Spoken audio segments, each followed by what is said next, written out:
کہا جنتی ہوں گا، 72 دوزخی ہوں گے. آپ ذرا غور کرو، وہ 72 قرآن بھی پڑھیں گے، وہ 72 کعبے کا طواف بھی کریں گے، وہ 72 جہاد بھی کریں گے، وہ 72 زکوٰۃ بھی دیں گے، وہ 72 قرآن بھی پڑھیں گے، وہ 72 حدیث بھی پڑھیں گے، وہ 72 ماں باپ کی خدمت بھی کریں گے، پھر بھی وہ جہنمی ہوں گے. اس کی وجہ یہ ہے کہ ان کے پاس سب کچھ تو ہوگا مگر دل میں میرے مصطفیٰ سے ویسا معاملہ نہیں ہوگا جیسا میرے نبی کے ساتھ غلامی کا حق رکھنا چاہیے.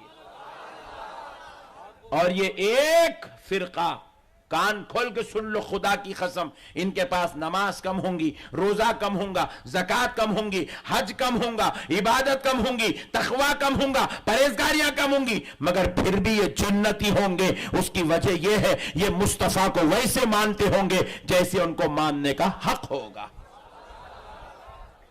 وجہ یہی چھے میرے بھائی.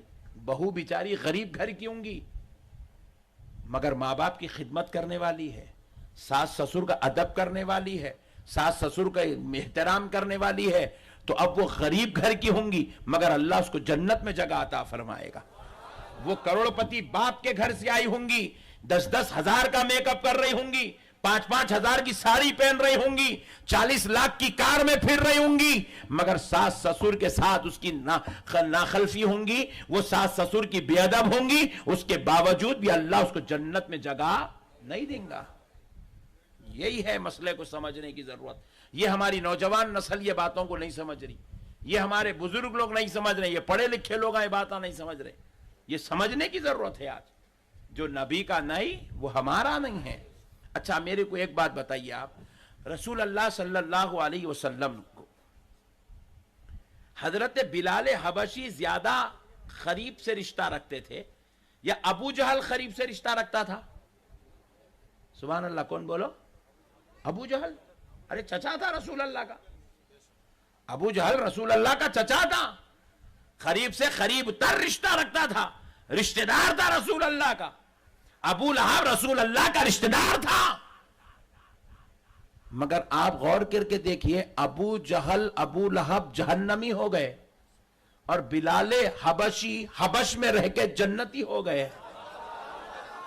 ابو جہل ابو لہب دوزخی ہو گئے، خاندان مصطفیٰ میں پیدا ہو کے دوزخی ہو گئے، اور سلمان فارسی فارس میں پیدا ہو کے جنتی ہو گئے. ابو جہل ابو لہب مکے میں پیدا ہو کے دوزخی ہو گئے، کافر ہو گئے، اور ویسے قرنی قرن میں رہ کے پیدا ہو کے جنتی ہو گئے. وجہ کیا ہے صاحب؟ انہوں خاندان میں پیدا ہوئے، مکے میں پیدا ہوئے، پھر بھی جنتی نہیں ہوئے، کیونکہ ان کے دل میں پیارے مصطفیٰ کا ادب نہیں تھا، ان کے دلوں میں پیارے نبی کا احترام نہیں تھا، پیارے نبی سے محبت نہیں تھی، پیارے نبی کو ویسے نہیں مانتے تھے جیسے ان کے ماننے کا حق تھا. مکے میں پیدا ہو کے بھی دوزخی ہو گئے، خاندان میں پیدا ہو کے بھی جہنمی ہو گئے، مگر خدا کی قسم وہ فارس میں پیدا ہوئے پھر بھی جنتی ہو گئے، کیونکہ وہ میرے مصطفیٰ کو ویسا مانتے تھے جیسا ماننے کا حق تھا. وہ حبشہ میں پیدا ہوئے، ان میں پیدا ہوئے، پھر بھی جنتی ہو گئے، کیونکہ میرے نبی کو ویسا مانتے تھے جیسا میرے نبی کو ماننے کا حق تھا. اسی لیے ضروری ہے نبی کے مقام کو سمجھو اور نبی کو ویسا ایکسپٹ کرو جیسا نبی ایکسپٹ کرنے کے لائق ہے. نہیں، اسی لیے ہمارے بزرگوں نے ہمیں سکھایا، غلاموں وہ آقا اتنی بڑی شان والے ہیں کہ ان کے نام کا بھی یہ ادب ہے، جب نام سن لو تو انگوٹے چوم کے آنکھوں کو لگا لو. وہ ایسی شان و عظمت والے ہیں کہ جب ان پہ سلام پڑھو، لیٹ کے بھی پڑھ سکتے ہو، بیٹھ کے بھی پڑھ سکتے ہو، کھڑ کے بھی پڑھ سکتے ہو، مگر لیٹ کے بیٹھ کے پڑھنا بے ادبوں کی علامت ہے، کھڑے ہو کے پڑھو یہ عاشقوں کی علامت ہے. ہمارے بزرگوں نے ہمیں سکھایا ہے کہ تم اپنے سارے تقریبات کرتے ہو، تمہاری بات آ جائے تو تم اپنے نکاح کی دعوت کرتے ہو، اپنے ولیمے کی دعوت کرتے ہو، بیٹا پیدا ہو جائے تو چھلے کی دعوت کرتے ہو، بیٹا پیدا ہو جائے تو برتھ ڈے کی دعوت کرتے ہو، اگر تمہارا بیٹا کامیاب ہو جائے تو تمہارے بیٹے کے لیے تم جو ہے پارٹی ارینج کرتے ہو، گیٹ ٹو گیدر کرتے ہو۔ ارے ذرا سوچو، یہ تمہاری اولادوں کی خوشیاں ہیں، تمہاری خوشیاں ہیں، مگر میلاد میں خوشی کرو کیونکہ یہ اس کی خوشیاں ہیں جس کے صدقے میں ہم مسلمان ہوئے ہیں۔ نعرہ تکبیر، نعرہ رسالت، جشن عید میلاد النبی، علماء اہل سنت، حضور شان وطن۔ مسئلوں کو سمجھو میرے بھائی، یہ میلاد النبی، بے وقوف لوگ پوچھے قرآن میں گا، حدیث میں گا، قرآن میں گا، حدیث میں گا، قرآن میں گا، حدیث میں گا۔ ابے پاگل ہو گیا کیا؟ تیرے کو تیرے نبی کی آمد پہ خوشی منانے کے واسطے قرآن میں ہونے کیا ضرورت ہے رے؟ تیرے گھر میں بچہ پیدا ہوا تو تو کیا قرآن میں پہلے پڑھتا بچہ پیدا ہوا روؤں ہنسوں؟ مسئلے کو سمجھو میرے بھائی۔ بیگم بولے بیٹا آ گیا، ٹھہرو ذرا قرآن کھول رہا ہوں، ہنسنا رونا قرآن میں دیکھ کے خوش ہوتا کیا؟ خوشی کا تعلق تیرے دل کی عقیدت سے ہے، تیرے دل سے ہے۔ بیٹا پیدا ہوا تو خوش ہوتا کیونکہ تیرے دل نے محبت کا اظہار ہو رہا ہے تو خوش ہو جاتا ہے، تیرے دل میں اس کے لیے محبت ہے اس لیے خوش ہوتا ہے۔ ارے تیرا تو کالا، تیرا بیٹا ڈبل کالا، انہیں پیدا ہوا تو تو خوش ہوتا۔ یہ سارے نبیوں کا سردار پیدا ہوا تو خوش نہیں ہوتا،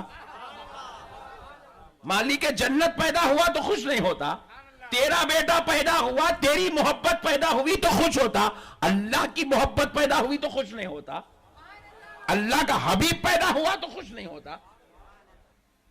یہ جو جلسے جلوس ہے یہ خوشی کی نشانی ہے، یہ اظہار خوشی ہے، یہ نبی سے محبت کا ایک طریقہ ہے، نبی سے اپنی عقیدتوں کے اظہار کا ایک طریقہ ہے کہ آج ہمیں خوشی اس بات کی ہے کہ یہ وہ مہینہ ہے جس میں آمنہ کا لال دنیا میں تشریف لایا ہے۔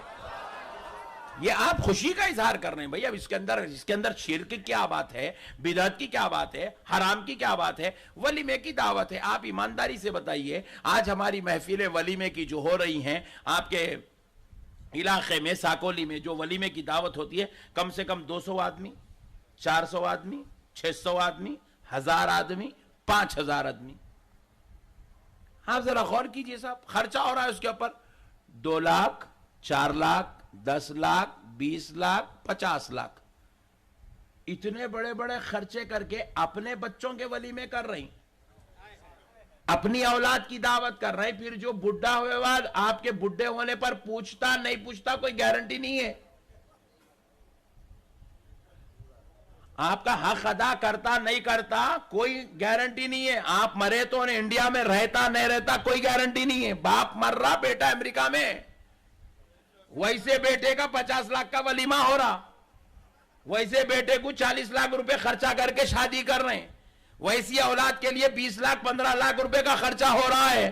ارے پھر یہ وہ نبی ہے کہ جب ہم مر جائیں گے ہماری قبر میں نہ باپ آئے گا نہ بیٹا، نہ بھائی آئے گا نہ بہن، نہ رشتہ دار آئیں گے نہ دوست، مگر یہ آمنہ کا لال ہم کو قبر میں تنہا دیکھے گا، فرشتے سوال کرنے سے پہلے ہماری قبر میں جلوہ گر ہو جائے گا۔ ویسے نبی کی میلاد پہ اگر خرچہ کر دیں گے تو اس میں جھگڑے کی کیا بات ہے بھائی، اس میں اختلاف کی کیا بات ہے؟